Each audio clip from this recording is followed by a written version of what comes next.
I'm Amber. And I'm Daniel. And our show is about the scenarios to how to empower small businesses around their finances by removing confusion, fear, and uncertainty so that the business owner will have clarity to expand, influence, and succeed in their business endeavors. So, welcome to our show. We also add in some beer at some point, too. So that's going to come later. Yeah, and today we have a special offering of non-American beer. So, European beer, where beer was originated from. That's true. Actually, Africa is where they can go all the way back to the origins of beer. But Europe was the place where beer was really flourished and grew.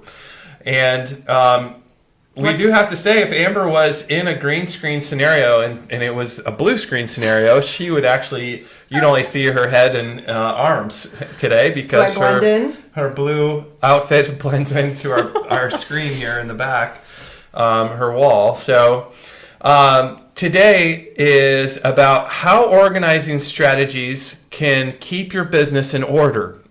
And as you know, Amber's been an organizer for 18 years and is often asked, and besides that, she's not only a organizer, I would say she's probably one of the best organizers in the area of Chicago and probably one of the top in the whole country because of her personality, her experience, her skills, and how she works with people when it comes to organizing.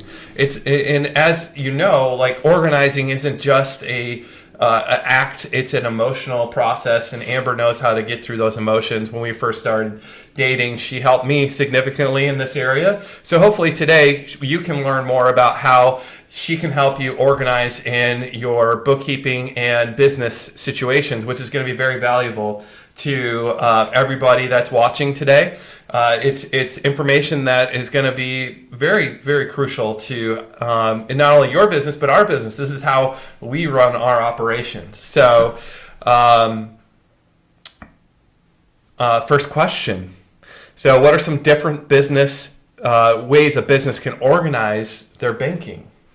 Yeah, so just echoing what you just said, we see a lot of different businesses, different practices, successful businesses, struggling businesses, and the organizing piece to it is a big part to it. And so we wanted to give back to you guys with that. And so I wrote down a few things here with just when people ask me about their banking and when I'm seeing all that they're doing with their credit cards and business accounts.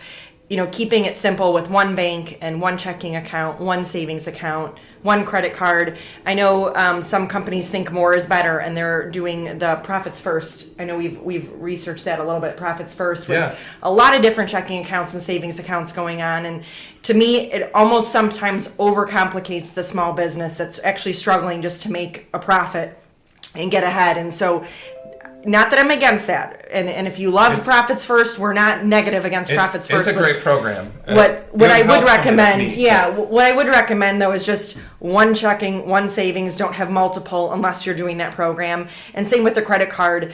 More is not better. We've seen over the years just simplifying things and having so many credit cards or so many irons in the fire trying to keep track of all this stuff. It actually adds more work to bookkeeping, more to track.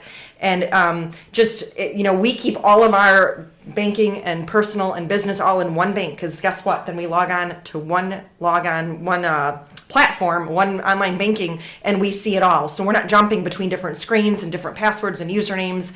So to me, I like it simple. I always keep it simple, stupid. Yeah. How many times have I said that? Just keep it simple. And so that's my biggest takeaway with just banking. Yeah. One thing. And going back to Profits First, it is a fantastic program for people like me, and a not so good program for somebody like Amber, because Amber's so good at setting aside different finances for different times a year and actually doing the program of Profits First without having the whole system in place, because there's different ways to simplify things. And that's where I think, if somebody's working on doing Profits First, is not a bad scenario. But the complication of having multiple accounts, and when even in our normal life, like our normal accounts, there's already extra accounts involved. Mm-hmm. So adding more accounts makes sense. Yeah. or less accounts. Less accounts because makes sense. Yeah. you have so many accounts as it is with personal, Yeah. and then you have business, and then if you're adding on all these extra accounts, it gets really complicated. And the basic thing, right, is to be organized. Yeah. To find and to people that help you with that. Know what's right? in your checking, know what's in your savings, and know how much debt you have. And we can go on, which we won't, about liabilities and loans and lines of credits and we're not going to do that, but we're going to the do same another concept, episode on that. But another piece to this is just keeping business and personal separate. I know a lot of you probably do that, and kudos to you. But a lot of small businesses that are disorganized don't. They're mixing credit cards. They're pulling their debit card for their business when they should for their personal. And one of the policies to work with us in our company is you really have to keep your finances separate.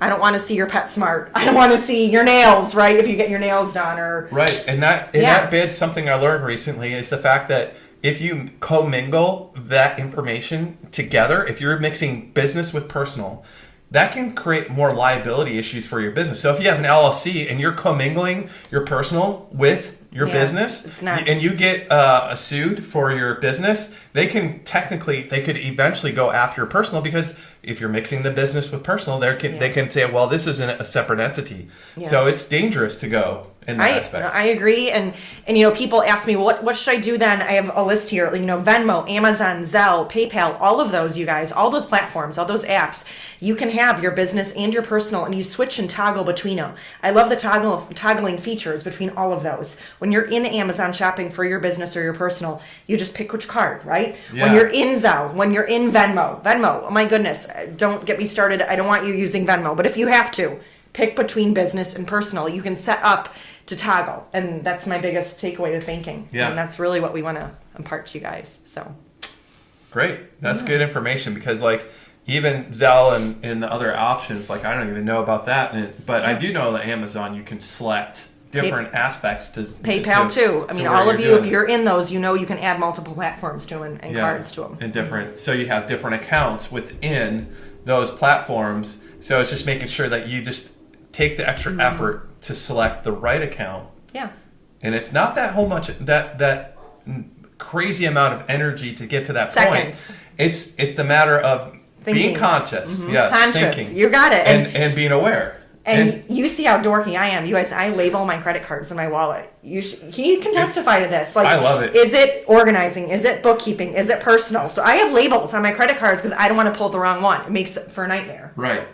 And I love it because I'm not organized. We're opposites. And she's very organized. I am not.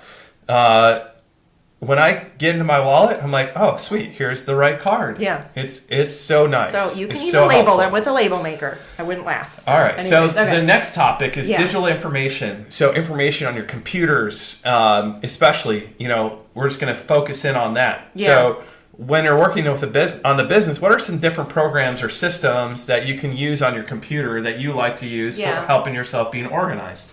Well, let's just start with email folders. All of you have them. I know you do. And they do not have to be perfect. They don't. And yours do. Mine do not. It's not true. And I don't even have more than 10 or 15. Don't go have 100 folders. Keep it simple. So you're talking the label on the side. label on the side, whether it's Outlook, whether I don't care if you're in Gmail, Hotmail, whatever platform you use. Have email folders. And it's as simple as business versus personal versus client folders versus just a receipts folder, which we'll get to in a minute, but just having email folders that are useful and friendly to you and that are top of mind to you. It doesn't do any good to label them what I would label them. Think of what you would think of and make them personalized to your personality and how you work. So that's a big email takeaway. Yeah. And then dragging emails to them. Nobody wants 1,000, 2,000, 3,000 emails in an inbox, and inbox zero was popular in the 90s. I remember that early on in the organizing days, they all talked about inbox zero, having 0 emails in your inbox and really dragging them over. I don't know if anybody remembers that movement back in the day. I never even heard of that. So I try to actually zero out my inbox and get things into the folders, so I'm not sitting there with 10,000 emails. I can always search my folders. I think the average person probably has everything in their inbox, me. I know. So how do you get from having a gazillion in emails in your inbox to having folders and zeroing it out, or even just like what is a way to mitigate, or just like for me, like how would you suggest that I would take my and transition, because I'm totally not doing that right now. It's a habit, just like a piece of paper. Remember, pick it up once, process the paper once. Well, process the email once. So when you're reading the email, am I deleting this? Am I forwarding it? Or am I filing it? So it's same with a piece of paper, like mail comes in the mail, which none of us get mail anymore. I mean, we barely get mail because we're paperless on everything. Yeah. And so it's basically when the email comes, what am I going to do? Delete it when I'm done, forward it, save it. So what are your top 5 folders? Receipts, 100%. Receipts. So number 1's receipts. Vacation, because we go on vacations. And all That's of our personal. vacation planning. Well, I'm just giving options, Oh, okay?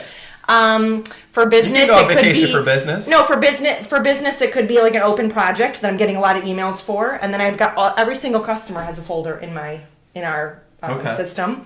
Because So we're service based. we're We have service clients. based, and while we only have, we don't have thousands of customers. We have 40 to 50 to 60, so I can have 40, 50, Yeah. 60.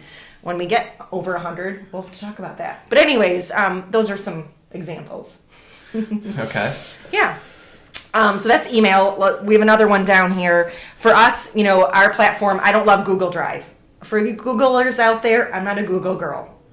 We know this. We know Yes. this. Google Yes. Drive confuses me.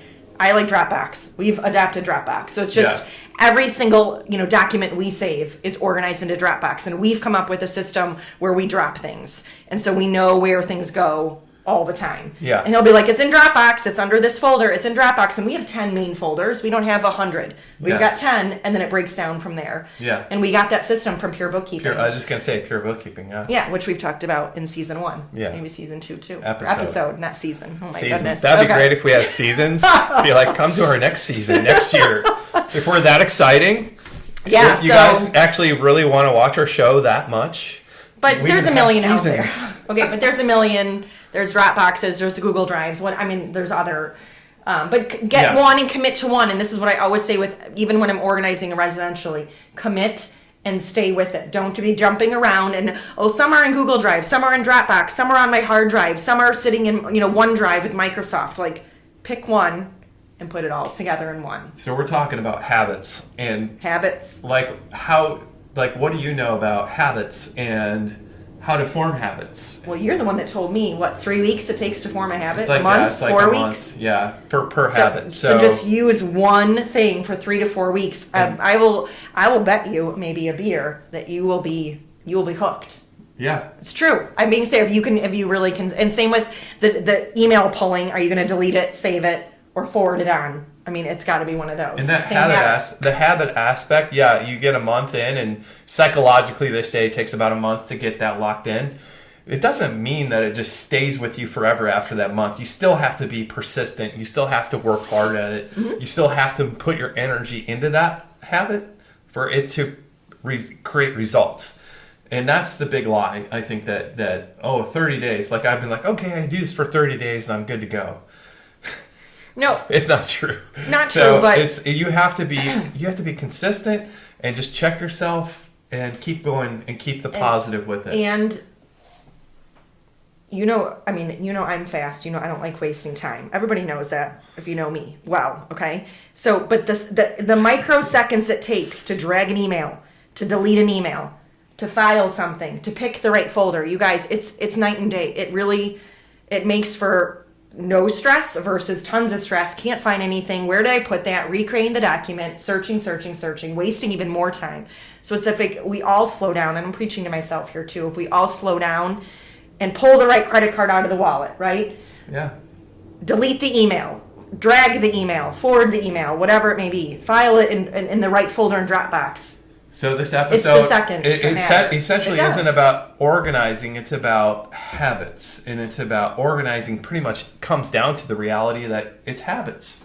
And it can make or break a business. I firmly believe in it. And we're not perfect at it, but No. I think that helps us It's a get huge past hurdles. Yeah, I think there's a huge aspect to success, and especially in your example of your organizing business, like that success that you've created with that business and that organization, that has come because of habits. And I think that's true with any business. And I think that's why there's so much failure in business in itself, if you look at the true numbers of how many businesses actually are successful, in habits and the organization of habits is probably the most important aspect to being successful in that business. Yeah. So should we take a break and try some beer here? Sure, before we some move international beer? Yeah.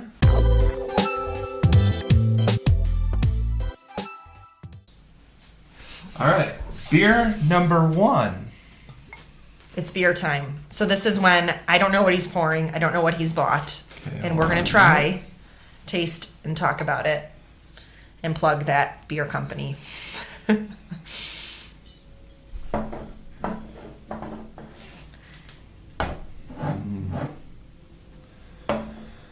It's interesting.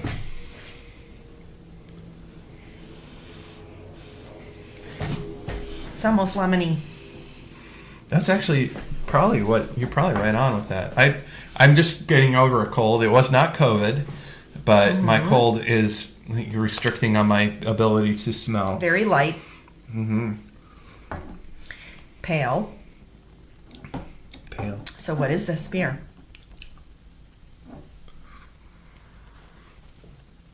What can you relate it to? Not a lot of hops. What beer No would you hops. relate That's this my to? opinion on it.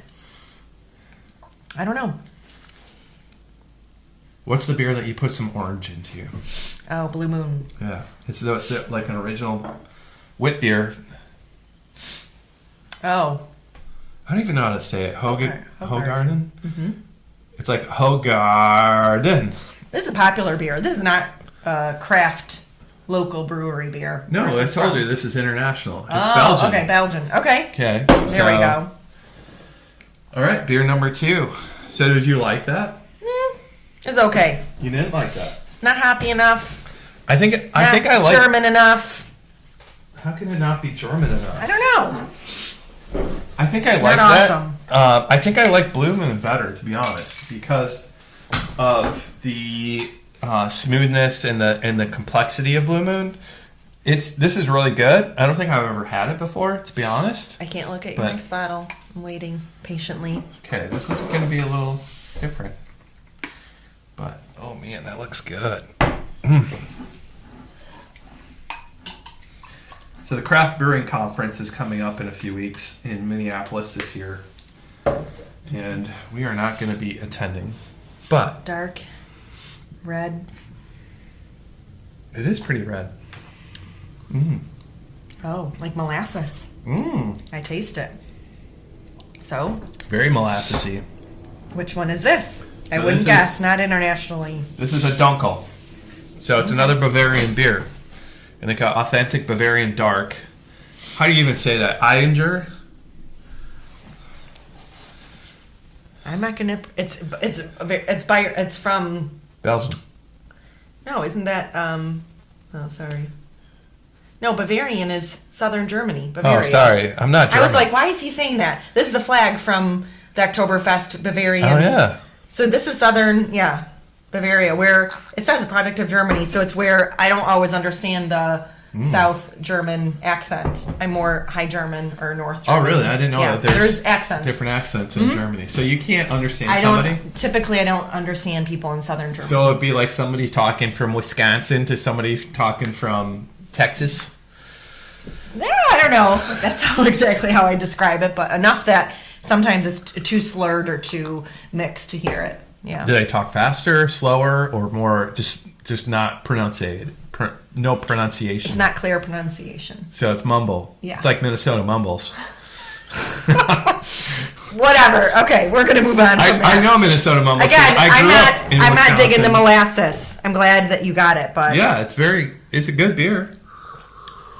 yeah, very, very, yeah. I wish I could taste it more. I can kind of sense the molasses, but Yeah. so it must be pretty good as far as the strength of it. But anyways, we wanted to get to Oktoberfest in Munich. That's a dream. But then COVID hit and everything fell apart. So maybe next year. Maybe. We'll see. But Depending on prices of everything. We and are now in the COVID. height of the 2022 inflation scenario. So We'll see. yeah, hopefully prices will drop at some point. Yeah. That'd be a great aspect. So the next part of our show, I'm going to ask Amber a few questions about receipts. So how do you organize receipts and keep all these? You go to a store, you get a receipt, and then you buy something online. You have an invoice or a receipt. You know, what's the difference between an invoice and receipt, and how do you go about organizing all that?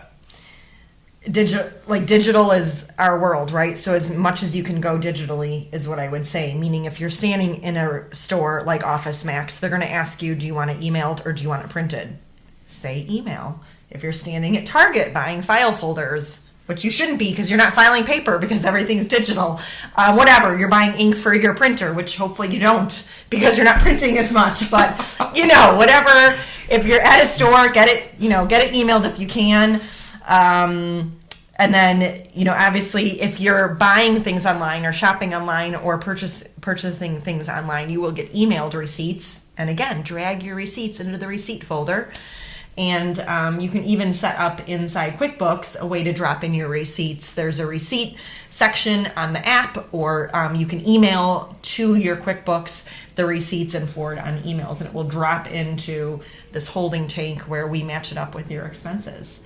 And so as much as you can go digital, that's my best advice. Honestly, It is. And we can do, on all these topics that we talked about today, we can do, and we're planning on doing individual episodes just on how to go about these processes, because this is all simple in say, but not the easiest to do. So I started myself, and I've been experimenting with, every time I go to the store, like we're doing a remodel on our house right now, every time I go to Home Depot, even though we get a digital receipt, I'm snapping a photo through QuickBooks Online, because we have a personal QuickBooks Online, so we can track all our personal expenses and our house expenses, so we can have clear budgets and keep that all organized. I'm actually taking photos via QuickBooks Online and hitting the button. Now, we haven't really gone too much more in depth with that, but it's actually been really fun to be able to capture that receipt, throw into QuickBooks. Sometimes I'm able to split out the receipts in itself. Like if, say for instance, I go to the grocery store, and this has been one of the fun parts of it. Like I'm learning as I grow and I learn more about bookkeeping, I'm getting more involved with QuickBooks. I am not the professional she is when it comes to the bookkeeping side. I am the operations side of the business, so that I'm overall looking at, okay, how can things work more efficiently, get better with these scenarios. So I'm not the bookkeeper. Amber's the bookkeeper. But I'm learning the bookkeeping because that's important. So as I'm getting more involved in it, it's a lot of fun, because these different aspects of bookkeeping are really, you can go in there, you can snap a picture in QuickBooks Online.